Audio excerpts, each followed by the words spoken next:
So in a renovation that was supposed to take a year, took 16 months, maybe a little bit longer. We did a high performance retrofit with passive host principles when we rebuilt this 1940s bungalow in Vancouver, which really is a nerdy way of saying we focused on energy efficiency, air quality, sustainability, and of course comfort. We used triple pane windows, fully electrified. We didn't bring gas back to the house at all. We used an air to water heat pump and a fresh air system through our HRV.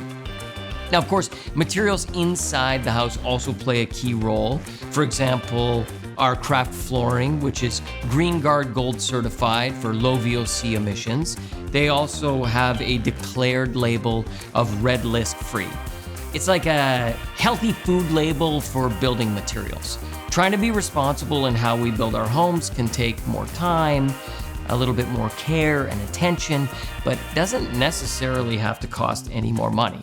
You have an opportunity to vote with your wallet when you're making choices in a renovation or new build. Start by asking questions about building products in the same way that you ask about food that you eat.